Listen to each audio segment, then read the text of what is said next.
Welcome everyone to a casted game for Age of Empires 4, and today spawning in the south corner of the map, playing in red, we've got Beastyqt playing as the Japanese, and his opponent in the north, playing in blue, we've got Beastyqt playing as the Rus. Welcome everyone to Lipany. Good morning, good afternoon, good evening, wherever you are in the world. Hopefully you're having a fantastic day, and we're going to be seeing a great game today, hopefully anyway. Japanese versus the Rus, a really interesting civilization matchup. Two kind of very Castle Age focused civilizations, but having said that, it can be a bit of variability with the Rus, I think. I mean, sometimes we do, to be fair, often we do see them go for two town centers and then into the Castle Age. Having said that, going up against the Japanese could be tricky to challenge for the relics that way. Now, two town centers for the Rus is still pretty fast for that Castle Age, but when Japanese stick with one TC to go to the Castle Age, they do get there incredibly fast, and they can often snag those relics. It's something that the Rus have to think about. Sometimes we do see the Rus go for just one town center play into Castle Age, and then potentially a lot of civilizations do add in that second town center once they're in the Castle Age. I guess it kind of depends on who's pulling the strings and who wants to kind of react and who wants to play a bit more kind of dictating the terms. It does feel like, you know, the Rus getting early wheelbarrow and the early eco upgrades can be really strong just with one TC and then adding a second TC later. And we are seeing a lot of civilizations play to that style. We see, for example, the Ayubids. They do get some really good upgrades though, to be fair, to get to the next stage. Growth giving them 8 villages to get to the Castle Age. It helps them kind of play that playstyle where Castle Age and then the second TC. Jushi Legacy are doing it pretty typically as well with the Tang Dynasty, getting their way to the Castle Age a little bit cheaper. And the Japanese naturally do that pretty well as well. And the Rus, of course, are challenging for the bounty, as we saw Beastyqt clearing up the deer pack here pretty quickly. And on a map like Lipany, we could potentially see a super late game, like two civilizations that do typically excel in the late game. We've got the Japanese with the Ozutsu, a great unit for them, and then the Rus with the, well, really powerful siege engines, right, from the High Armory, giving them special unique technologies, but also making the siege engines cheaper. So it looks like it's actually going to be a second town center out for the Rus as he moves over to stone. Looks like it's going to be the same play here for the Japanese as well. So yeah, possibly going to be a relatively quiet opening to this match. But as we know in Age of Empires 4, when things start quietly, they do typically speed up quite quickly. And that sheep... Wait, okay, well, going to attack the scout. I mean, might lose that sheep if it's not careful. Yeah, that's exactly what's going to happen. But unusual for that to have happened, actually. Yeah, it is what it is. Getting the Kremlin in a forward position, a decent spot to protect the gold and that forward wood line. I mean, the wood lines are a little bit precarious, I've got to say. It almost feels like maybe Beastyqt has to be a bit more on the aggressive side. And these wood lines don't really help him at all, right? So he's got this one pretty safe and secure at the back, of course. This one a bit far forward is not really where he wants it.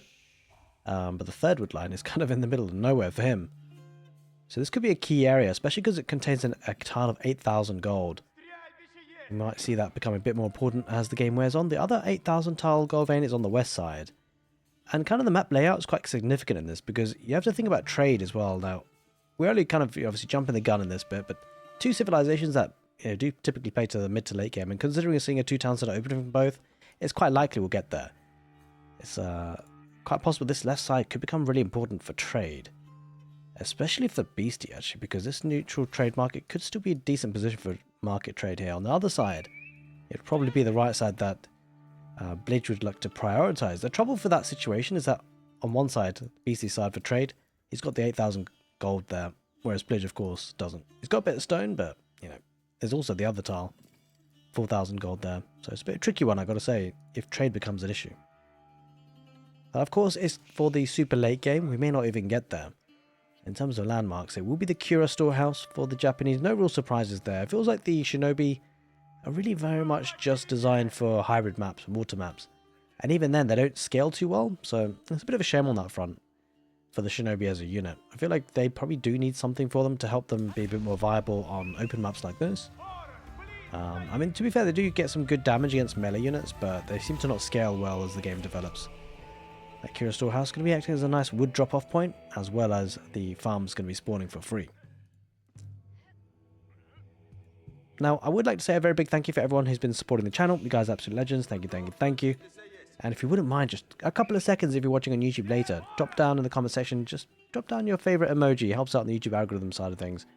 Looks like the second TC for the Rus is going to be placed around the back where the deer camp is and the berries most likely. In fact, there's a double berry patch. There's a lot of food there up for grabs. Plenty of sheep as well for the Rus. Looking good on that front for sure. The Japanese kind of struggling on that front, I gotta say. Didn't really pick up that many. But he's going to be expanding his TC to the deer camp just to help counteract that somewhat. But yeah, good thing he's got 3 farms coming out the Cura storehouse. He's possibly going to need them pretty early. Maybe earlier than he would have expected. Because Blidge has got the lion's share, it seems, of those sheep. Now, he's venturing over to gold, Blidge, so possibly thinking about that castle age behind this, that common 2TC castle age. He's also going for the survival techniques just to make the deer camp food come in just that much bit faster. Oh, scout running into trouble there. Might die. Yeah, it does die. Loses that, unfortunately, but of course has picked up a lot of the sheep anyway. It's done most of its duties, as long as he keeps at least a couple scouts on the field, just to keep that intel coming on in.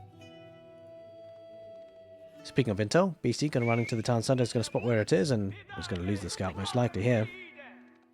So both players losing a scout each. Now, actually, it looks like was it only just the 1 scout for Beastyqt? I think that will go a long way to explain why he didn't really have that many sheep, actually. Because we saw 3 scouts rather from the Rus, and just the 1, actually. Just this opening scout, so he didn't make another Beastyqt.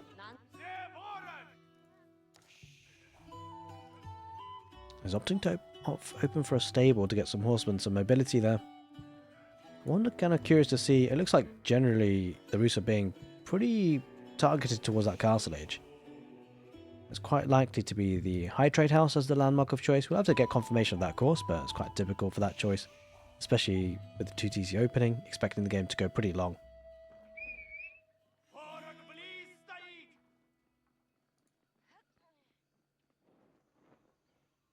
Just being a bit annoying, this scout here, gotta say. Now, speaking of wheelbarrow, we did say actually the Rus got it in Dark Age.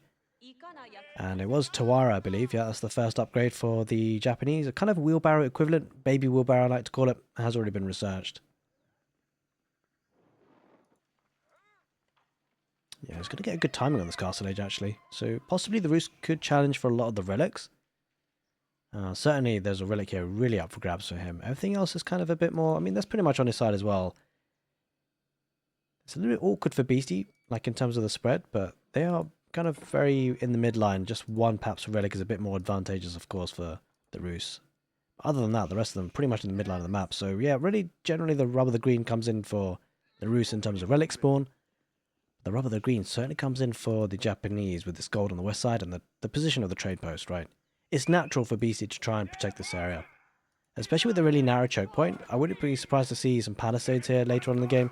Maybe even some stone walls, actually, just to protect that area, make sure there's no breaking through for the Rus. Well, looks like Blidge will lose a scout here to the horseman. Oh, maybe not, actually. He's actually going to ignore that. Managed to run away with the stealth for us. It's kind of funny. He escaped. You see the Bannerman opening here for the Japanese. Moving on forward, looking to get some damage in. And the scout keeping a keen eye on that, but it won't deny the tech up. The High Trade House will be being built, and it looks like it's going to be placed closer to the second town centre, just a bit more safe, right? There's not too much, I mean, there's not really anywhere else you could put it, most likely. I mean, at least we'll get 1 full wood line. Just walling a little bit to the blacksmith, just to narrow any sort of charging ability for the Bannerman. And he is well on his way. Gonna add in a double archery range, so it looks like it's gonna be horse archer play. Good thing it's got a wooden fortress here because that Bannerman is lurking around, so it's got to be careful about it. Kind of nice to see actually, because it is pretty open in the middle still, so there's still a decent amount of value that can be had from horse archers. And it's going to be that floating gate landmark, no real surprises for the Japanese. Going to be able to get the Yorishiro. I'm kind of curious to see how much is going to prioritize placing in production buildings versus the forge for late game gold income. The Rus get there first, and quite likely to drop a monastery. In fact, let's just see. Has he got the wood for it? Has he already placed the foundations? We shall see. He just got to the castle age, so maybe not. No, not yet. He's queuing up a couple of horse archers first, but a bit of pressure on the map. They do cost a little bit of wood, so you know, it's going to be delayed on that monastery somewhat. Of course, the Japanese get the floating gate and do get the Shinto priest that can immediately pick up those relics. And the Rus just bringing out a couple of militia. Good couple of hits, I've got to say, there on the Bannerman. It's a bit unfortunate because it's never really, like, that should never really happen considering the mobility. And there's a lot of HP on it, and now here come the horse archers. And snipes at the unabandonment, so big pick off there by the Rus.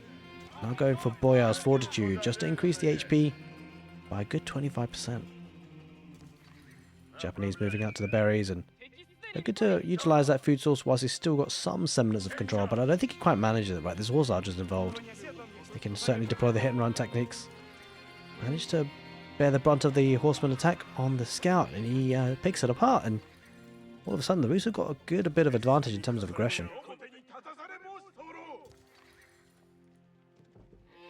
Alright, now there is that monastery now being added in.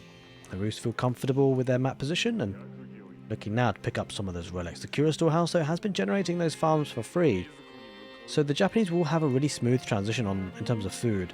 It can be a bit challenging for the Rus, actually. One of the civilizations that do get hit hard by a farming transition being needed. But maybe we're a little bit way off that, because he does still have the deer camp in the north, does still have 2 patches of berries to rely on, in fact 3 if you count this one on the west side, so should be good for the time being. Should be able to keep pumping out those horse archers.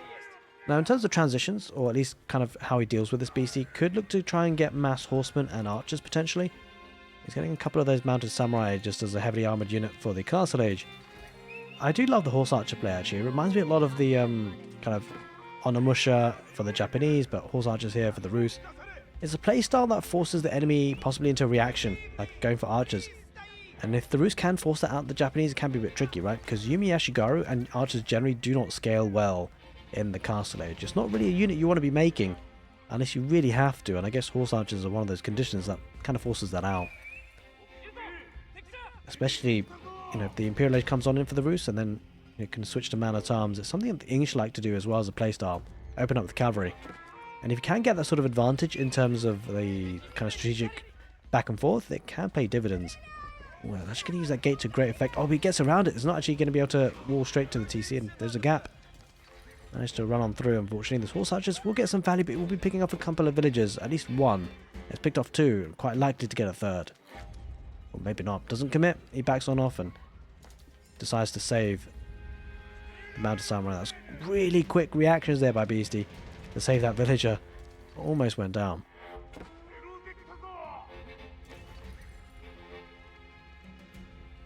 Oh, it's going to get a bit of a sniper on at least maybe one of these mounted samurais. Got to be careful, microing it well and backing off.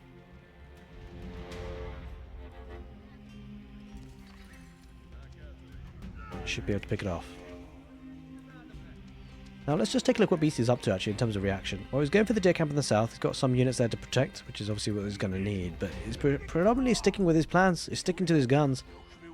He could potentially go for the Onimusha actually. In terms of movement speed, they're pretty fast on their feet, and if they can get caught up to those horse archers, can do a lot of damage. Of course, it's something very unique to the Japanese, so maybe he's opting for that.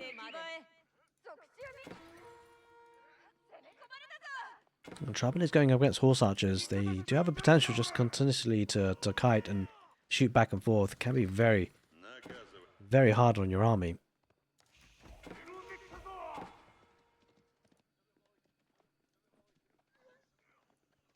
Possibly going to snipe this warrior monk. He does. So only one relic in the clasp of the Rus. Not brought it back home just yet. There it comes on in. That's a decent number of horse archers, and the mounted samurai, they're doing a job, but the real samurai on the ground, they are struggling to keep on up. Bit of a distraction. Oh, might get... No, doesn't get any conversions there. Just about sniped. The Shinto priest healing on up those units. I mean, he's actually making a good fight of this. He's actually caught up, and this horse archer's trying to get as much value as possible. Joined by their brethren as they're coming from the north. So we should be able to snipe off. I mean, they don't take too much damage, actually, considering. He does need a bit more of a mass of these horse archers. And part of it really does come to the fact that Beastie does have the second armor upgrade, Wedge Rivet, so it really helps on that front. But he will lose the army. Alright, we're back. I just wanted to fix the overlay. There we are. We've got it up and running now. So the horse archers going to dive on through, but there's a decent force here for Beastie to defend with. On obligation with some great movement speed, 1.5 tiles per second. Compare that to the horse archers at 1.62. It's not a huge difference. all things considered. Did you guys just see that? That leaf go on the screen? That's pretty cool. Never seen that before.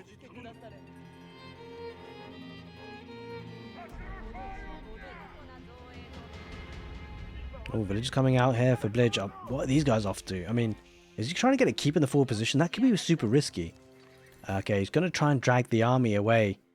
But if Beastie sees this, it could be detrimental. This is going to be a tight one, right? He's trying to drag the army, trying to lure him away, but Beastie's not taking the bait, and he's going to place a foundation. I don't think he has enough horse archers. That's a lot of honor obligation. The honor obligation could go straight for the villagers. This could be painful. He's got to delete the keep, delete the keep. He does delete it. And he manages to escape, but, it's very ballsy play, very risky play. And he's going to snipe out a decent number of the samurai, but those honor obligation are going to chase down. He's going to have to sacrifice a couple of horse archers to save the rest of the villagers, and that could be very expensive for Blidge. But he's getting some value down here in the south, picking off some of the bannermen and also the samurai. Although, looks like it might be a bit of a surround. Oh, this could be a good surround. Maybe not. The army, the samurai are taken down pretty quickly, so the horse archers now retreat. Honor obligation, they're actually keeping up pretty well, I've got to say. Every time the horse archers stop, the honor obligation certainly are gap closing. But if he can keep his fair distance, he should be okay to take this. He's losing a fair few horse archers though in the middle, trying to get that keep in a safe spot on the stone. And the sacred site does draw in the militias here, the roost, just to protect those villagers. The keep will go up in the end. The horse archers are suffering quite a bit from the speed of the honor obligation. It's going to go for a bit of a surround. We might need to see a bit of a transition away. It feels like actually the horse archers haven't been doing as much as they perhaps would have wanted to. They are losing a lot of them. Keep though in a strong position, and it will be a 3 relic game for the roost. Picked up 3 of them. BC with 2 so far. And it can be challenging actually, micromanaging these horse archers, of course. The honor obligation, you just have to click on them and they should be done. I mean, he's pretty much walled in now. Unfortunately, those horse archers will try and pick off as much as they possibly can, but the tries to split into 2. Actually, might get away with a couple here. It's going to run into the TC and going to lose significant... Oh, there's nothing to garrison inside actually the TC, so... Even still, looks like the horse archer mass has been dwindled. A couple more coming through the right side. But I wonder if there is a switch coming soon for the roost. Feels like he's not doing as much damage as he wanted to, and it's not a long-term unit, it feels here. He's starting to get the palisade walls up. He's continuing with it though, I'm not so sure. He's getting man at arms to add into the mix as a meat shield. Probably a right move. How's it going, Packer, and the Twitch side of things? Welcome on in, dude. And Lemon Pepper.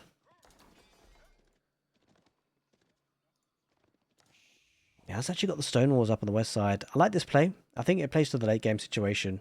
Looks like the Roost are trying to get palisade walls there. It's not really going to happen. It's a bit optimistic with those walls.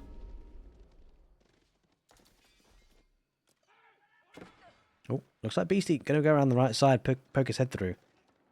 Starting to invest in a bit of siege here, the Roost. Interesting that he went a couple of springles. I don't think Beastyqt has any siege. It's really weird to see this happen actually. Preemptive siege engines. Well, it is what it is. Yep, first cast of the evening. We've got a couple of lined up today. Oh, those horse archers getting absolutely decimated on that trade post. And Beastie's militia numbers actually looking really good now. Despite the destruction value, like the horse archers, they've been a bit squishy, a lot more so than I kind of anticipated. And I think a lot of it comes down to the movement speed of the honor obligation. They've been able to catch up. This should be a good fight though for the Roost. Man-at-arms taking the fight, and the horsemen, they're going to turn around and fight, just go for the horse archers ideally here to try and push them away. That's exactly what's going to happen. It's going to peel off a couple of man-at-arms to chase down the honor obligation, which actually, to be fair, they might look to fight. Either way, good clean up on the horsemen, at least for the Roost. Gonna get a keep on that hill, gonna give him the extra vision, but more importantly, protect that 8,000 gold vein, right? I think he feels like he has to do this. He has to keep this area protected. I love the keep position here because he does need access to the third wood line if time goes on in the game, and he will need access to that 8,000 gold vein, especially seeing as he can't really get the one on the west side of the map anymore. It will be the Tanegashima gunsmith for the Japanese, going to the Imperial Age at a pretty decent time, pretty fast actually. And it's going to get to the Imperial Age first, and then get plenty of units. I wonder whether the Zutsu come into play in this fight. A really, really strong unit for the Japanese, an incredible unit in fact, especially for late game situations. It's clearing up most of the Japanese army though, and I wonder where the Yorishiro are going to be going into. Looks like he's got one in the forge, two in the forge in fact, and he might be preparing for that kind of late game play, but he's got plenty of barracks being made for that infantry mass for the Japanese. Something that we often see, and we love to see actually from the Japanese, is what they do well. Speaking of which, for now, we're going to be seeing a lot of horsemen riding across the field for the Japanese.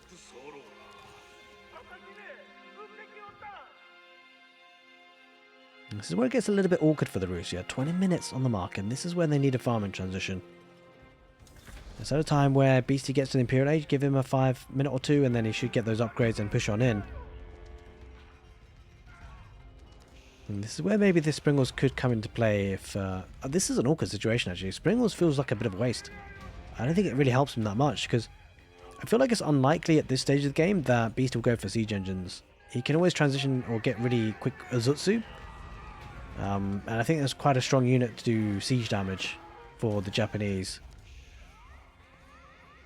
Let's see. Manages to block in the 2 horse archers. Good couple of units pushing forward though for the Rus. I wonder if he's going to think about pushing here. He has seen the Japanese just tech up to the next stage. Plenty of resources spent on that. In fact, looks like he's going to get his tech up himself. He's going to go up with the high armory. Just allow the siege engines to be that significantly cheaper. And also give him access to some really good and unique techs. Look at the Shogunate Castle. This is going to give him so much food. As you can see, almost 3,000 food coming in for Beastie. That's going to scale super well in the late game, right? I feel like economy-wise, Beastie is actually relatively far ahead, despite having the villager deficit. It just feels like the Shogunate Castle with the food income is looking really strong.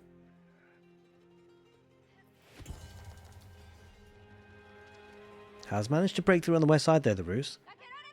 So we'll be looking to deny this position. Maybe those palisades will go up after all.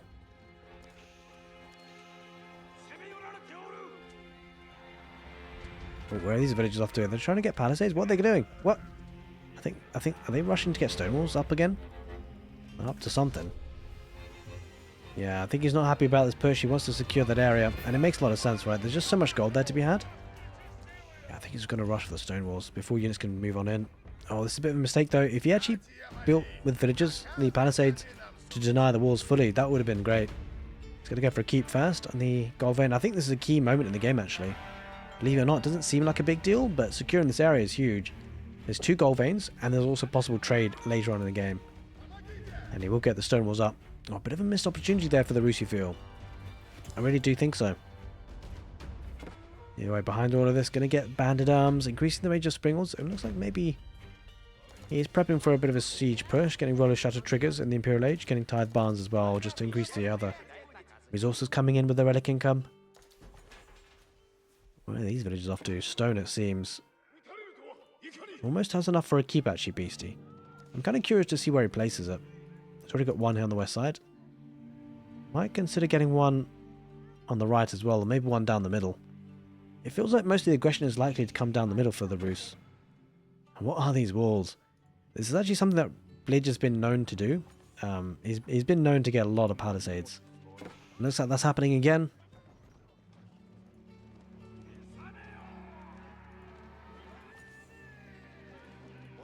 Alright, Elite Man-at-Arms is in.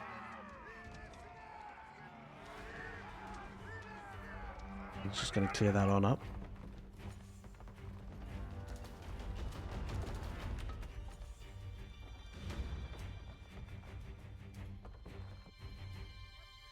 Slowly but surely, he's actually collecting a lot of stone here, Beastie. And not having spent it just yet, he might be banking it up. You never know, for a rainy day, maybe for a wonder. I mean, that would be amazing. But probably unlikely. I feel like there's a lot of action-packed stuff coming up this way. Because this is where things get hot, right? The Rus and the Japanese. Late game, this is where they really start to shine. And especially when you see the Azutsu on the field. Incredible unit for the Japanese. Got some splash damage and obviously does a lot of siege damage. Got the 130 bonus damage versus building, 28 as a base damage. And should be able to take that keep pretty quickly. He needs to break through the palisades first, though. Probably 2 shots that wooden fortress. There we go. Down she goes.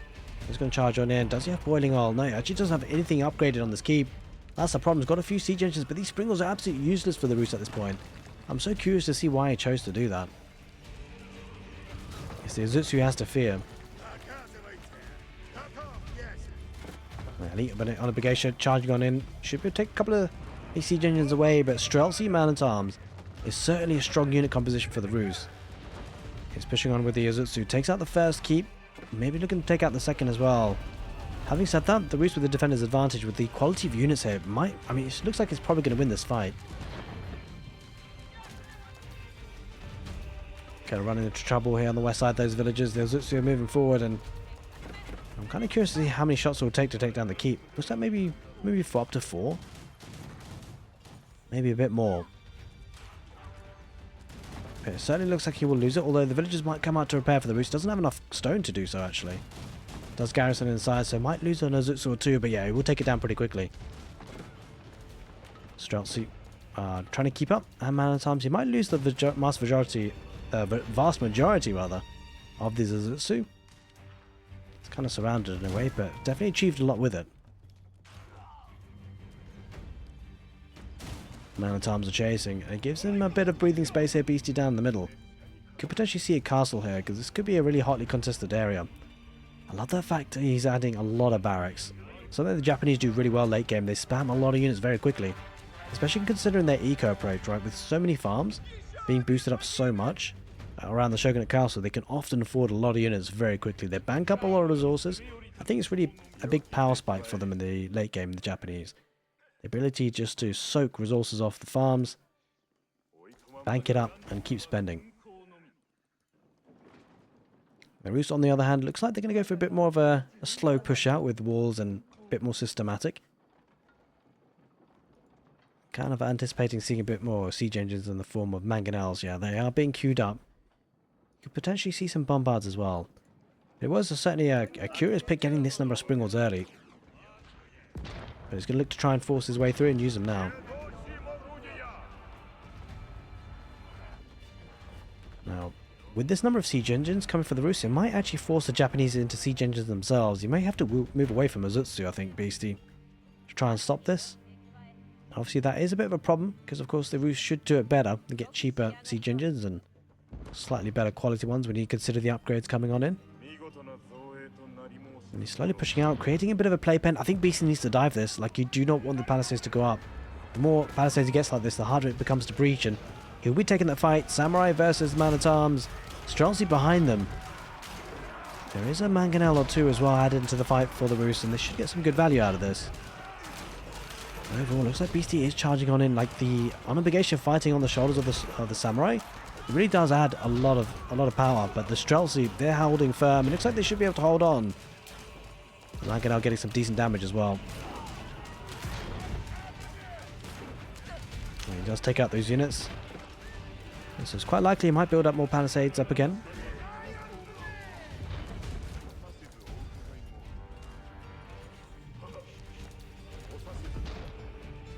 And with the bombard added on, he might be starting to take some important siege damage here, Beastie. You've got to keep the infrastructure alive and the spamming of the units alive as well from the barracks. Might have to give a bit of ground. I wonder if he's going to get that castle. He might need a defensive one here, actually, because the push is coming on hard for the Rus, and he's continuing to extend those palisades. Well, the Streltsy kind of exposed. I'm not so sure about this from the Rus. There might be a throwaway of units here. He does bring them back in time. Mangonel's about to deploy. But he's going to look to extend the palisades even further. Make it really tricky for Beast to deal with the siege. Looks like Beastie, he's grouping up together, going spread formation. About to charge on in. 2 mangonels go behind the palisades. Streltsy should snipe out the charging infantry. Mangonels deployed, get some good damage out of here, but Streltsy don't have much of a meat shield in front of them. A couple of mans up coming into the fight now, but it looks like actually he's going to catch up here. The unobligation could do a lot of damage to the Streltsy. Springalds adding in their bit, as well as the mangonels.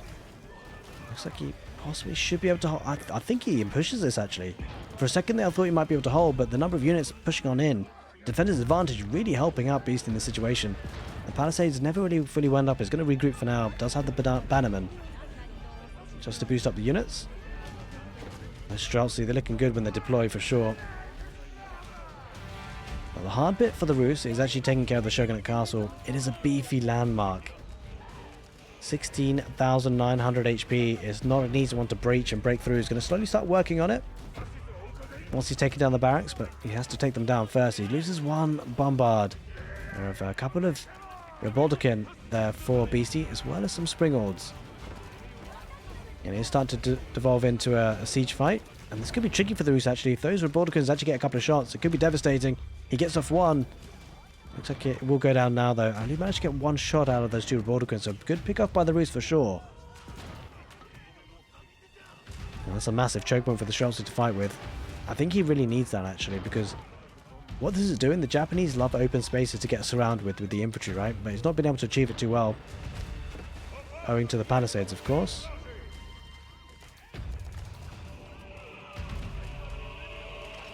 Now, behind all of this, it looks like Beastie has managed to solidify the position on the right side with some palisades. And he has taken out most of the siege, so the push is kind of stalled out for the Rus, I've got to say. He's got a lot of units, but without siege engines, it's going to be hard to really do devastating damage, right? Because he has to take all the barracks out. You could potentially think about rams, but almost at near population capacity, it's always a tricky one.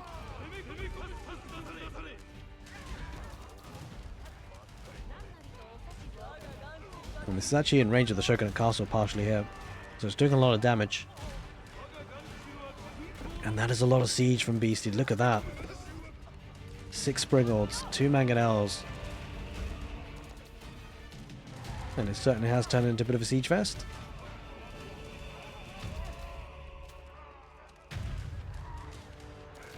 A gold issue is kind of an issue for the Rus. Like you can see, he's getting about 2,000 gold per minute, but his bank stores are running a bit low. He's diving on a little bit here with the Streltsy. I wonder if he's kind of overshooting here. The biggest issue, I don't think this is a worry for Beastie. It looks a bit bad, but ultimately there's no siege engines here for the Rus, so he can't take down the Shogunate Castle.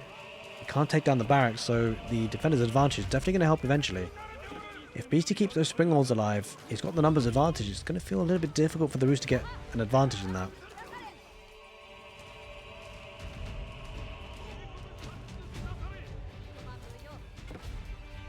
Mopping up a bit of the wood on the right side. And speaking of wood, it's actually kind of curious to see how little the Rus have been using. He's actually been focusing on the right side a little bit, so he does have this woodland to take if he needs to. Now both players looking to group up once again. There's a strong forward position for the Rus, but he's got to push on in somehow. And the number of Springords that Beastie's got looks tricky. He's definitely devolved into full siege mode here. Look at that. 4 Mangonels. 5 Mangonels now. 7 Springords. Man-at-Arms going to engage with the Samurai.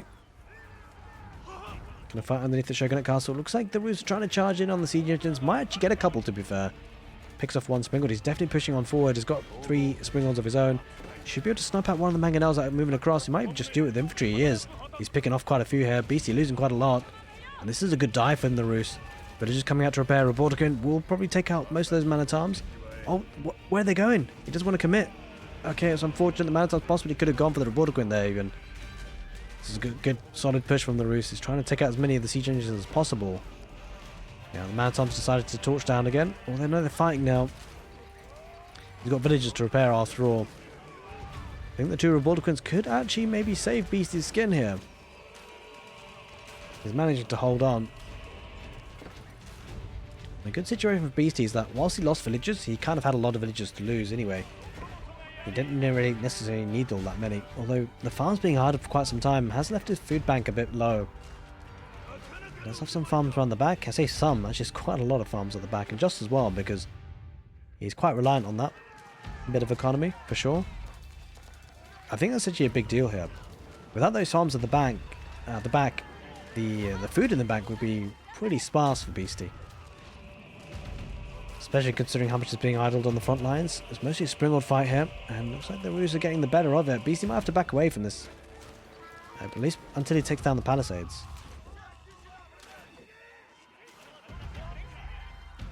It's actually looking pretty decent.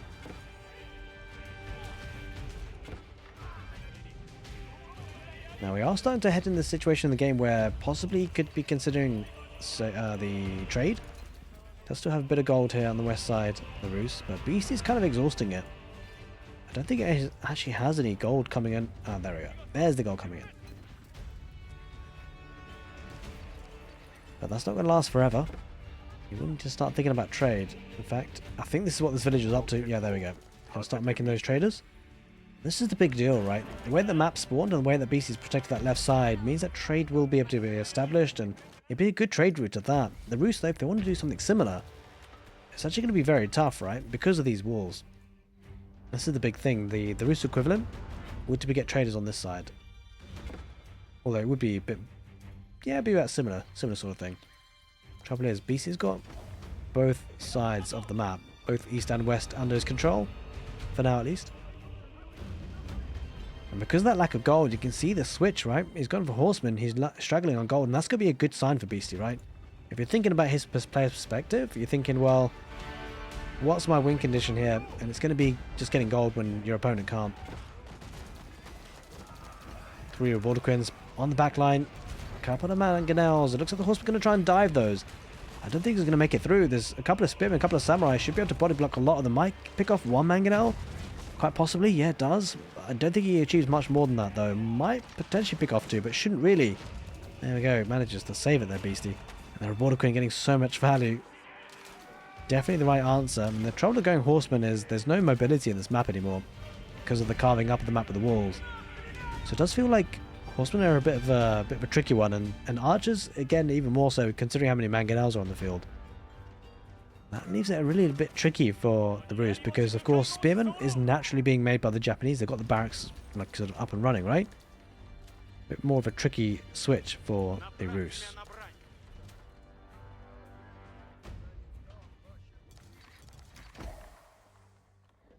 Now he's still going to get some outposts on the right, just to get that vision. Soak up some of that wood. Oh, the slowly Beasty is actually starting to push on out with infantry and siege alike. Or loses the Springald for free, possibly a second as well, but no, he doesn't lose the second. In fact, he picks off 2. That's a great start to the siege fight. Great micro by Beasty, and the Horsemen going to be slain by those Spearmen. No real way to get through, actually. And it was gonna come down to who micros the siege better, the Springald's better. He does pick off another there, Beasty, at perfect timing. Mangonel's about to deploy on the Streltsy. Massive Mangonel shots on the Streltsy, and that's a lot of kills. That was absolutely huge, and well, Beasty definitely winning that siege fight for sure. And that's the problem. There's no more Springalds here for the Roost. 2 more coming on the way. But he's going to need more than that. Spearman about to dive. I got a feeling maybe... oh, got a massive Mangonel shot on those villages on the wood line. The Roost are kind of struggling, being pegged back a little bit, and it looked a bit tricky to push through the walls, but he's doing it. Going to pull back the mangonels and possibly get a village to repair that or not. And let's just see, has trade started? It has indeed, and 73 gold per trader, that is a lot. That is a good amount of gold, and actually it might be a bit more than that. Yes, 86 in fact.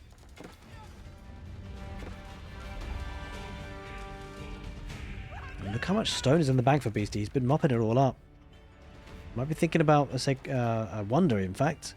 His villagers, just, you know, just wandering on by. Beasty spotted though. He's going to try and mop up as much stone as possible as he can, and hope that you know, the Roost don't even notice. Yeah, it's going to go for it. Makes a lot of sense actually. Just pick off that key resource off the map.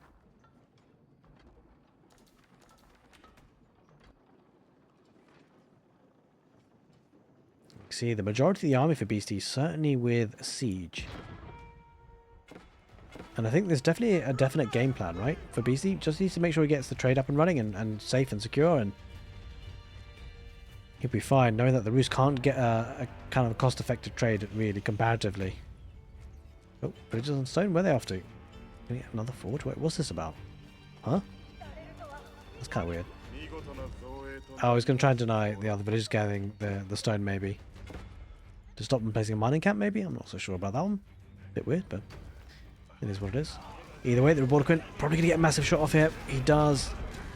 Lantarm's tanking quite a bit. Streltsy on the back. That's a lot of Springals moving forward. It does feel like it's going to be tough for the Roost to really push that on in.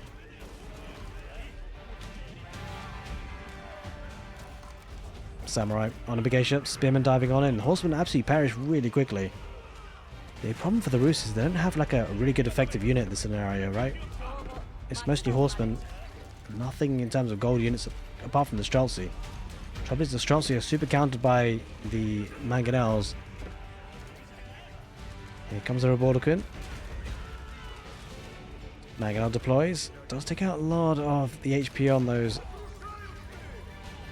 Streltsy for sure. And Beasty now looking to establish some control in the middle with that castle. That's going to be a strong position for sure.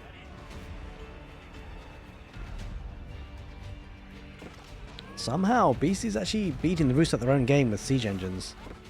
Kind of surprising to see, I gotta say. The villagers managed to mine the stone they needed. They're gonna head on out of there. Let's get this wood. This is a nice approach actually, because you could be tempted just to bring the villagers back home, but it makes a lot of sense to gather wood where you can.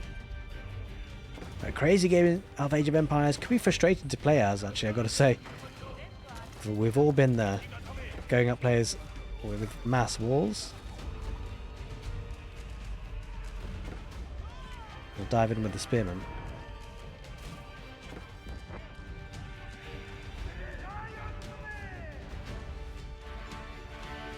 Sprinkle in a couple of Ozutsu. I love to see that actually. It's a relatively mobile unit as a siege engine unit. Well, not siege engine, but a siege unit. So slowly but surely, Beasty is continuing to push on out. Could actually potentially afford more castles. This could be a strong push down the middle if he solidifies it with static defenses.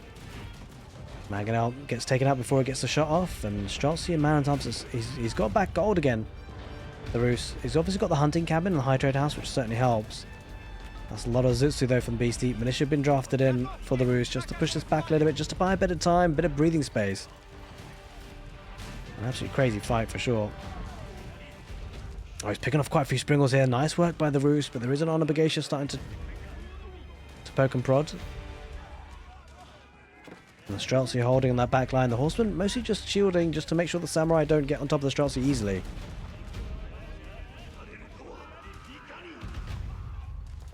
And he's potentially winning that fight actually with the Streltsy, although Defender's Advantage coming into play, and there's a Zutsu who have something to say about it. The Springles are focusing on those Zutsu on the back line. Horseman charging on in. He's starting to get a bit more momentum, but the castle in that position for Beasty and the Japanese is really good. He's got a bit of space on the map and he's making sure he's protecting it. Streltsy backing away for now. Loses most of that meat shield front line, the Roos. There's mostly Horsemen anyway. Here comes some Man-at-Arms. Streltsy deploy. There's two bombards. The castle might go down, although maybe not. With these two Springles, three Springles in fact, Beasty might be able to push that away.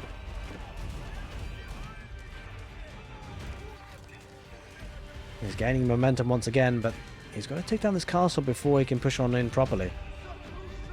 Two Springles moving on up. There are four of them for Beasty, so he could potentially take that fight. Bombard going the long way around on the west side.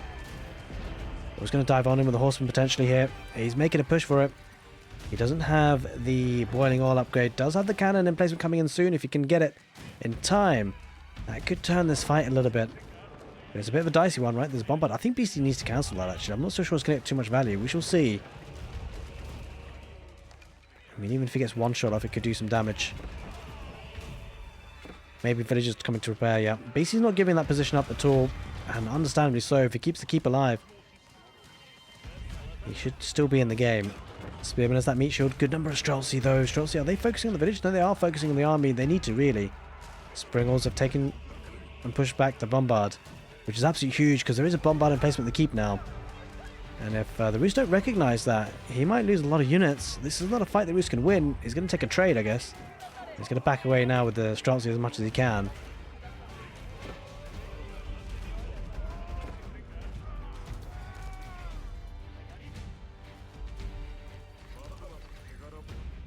And the keep is almost back at full health. Used plenty of stone to get there.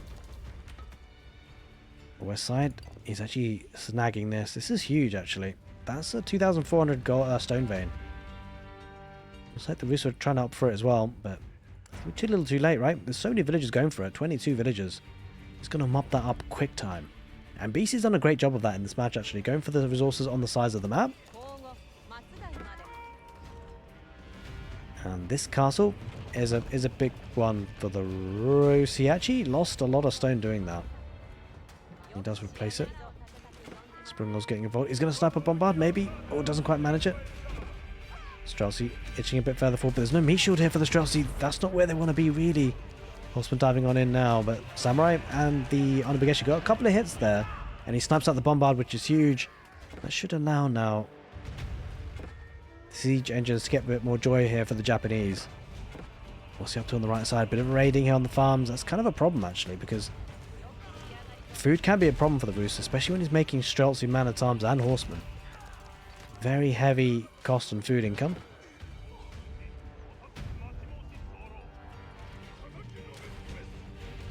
And he's leaving nothing behind here, Beasty. He's taking out the farms with him. He's pushing on the west side as well. Maybe torching down the palisades. Is he really looking to break on through here, maybe? Let's get a keep sneakily. That's always an option. The keep will go up in the end for the Rus, and upgrades are coming in for Beasty. He's got boiling oil now as we speak. But he's been trading for a long time, right? He's getting a lot of gold coming on in. More than double than the Rus. And over time, that's possibly what could see him win the game, but we have to see. The game is far from over, you feel. Mangonel shoots on the keep. Doesn't want to venture too far forward, though. Oh, Rams coming on the west side. He's going for a bit of a push. But they're only Rams, right? There's nothing supporting this, so I'm not so sure it achieves too much.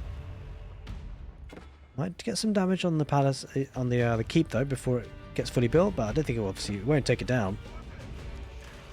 Get a couple of hits nonetheless. Horseman going to take care of the villages. He has broken through, but probably won't be able to achieve too much more beyond that. Strauss on the right side just to clear that one up. He's actually taking some of the traders on the trade route. Man-at-arms trying to breach that wall on the west side. He's really going for this, actually. Villagers coming out to repair, and Beast's got plenty of stone to repair with. To be fair, he has broken through, and those man-at-arms should kill quite a few villagers. He's down to less than 100 here, Beastie. He's going to lose a lot.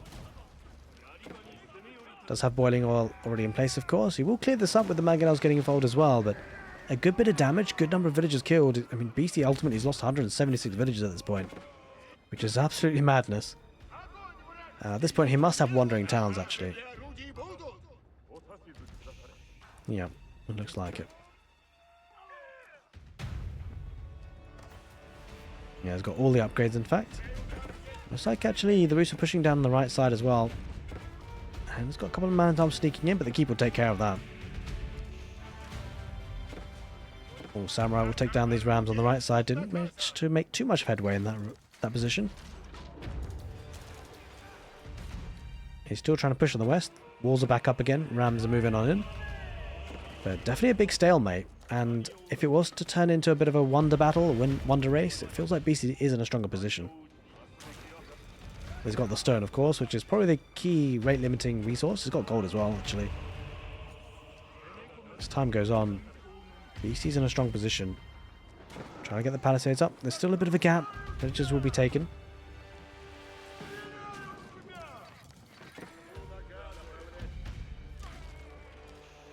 Now, having a bit of control on the right side, there could be potential for trade to set up, but you have to keep it a lot more protected, right? There's no access to stone for him at this point.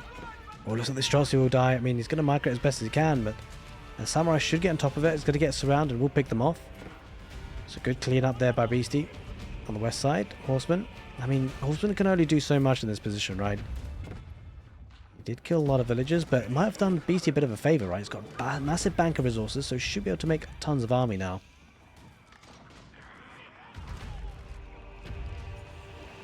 Bombards moving on forward. Might take out this keep, actually, with that number of bombards. Horseman looking to go on the west side. Might snap a couple of springles or two. It looks like maybe that's what he's looking to do. But just the sheer number of units here for Beastie, right? It's looking really good. 3 bombards, mangonels, spearmen to defend. Try to get raid on the back way, but not sure how much it will achieve.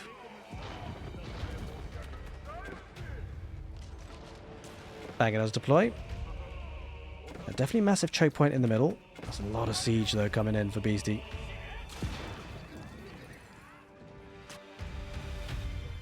Samurai should take care of the horseman.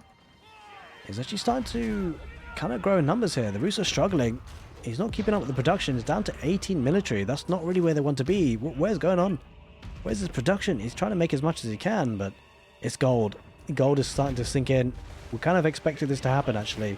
With trade being there for Beastie and not being there for the Rus, gold is an issue. And he can only chuck as many horsemen as he can. They can only get so much value. It's not an answer to what Beastie has here. Spearman going to dive on in, and slowly but surely, I think this is a push now the Beastie should feel confident about. He's got a lot of Springolds, a lot of Bombards, a lot of Mangonels. He's got everything he needs. He's got Azutsu as well. This is an army that looks impossible to stop, especially without gold.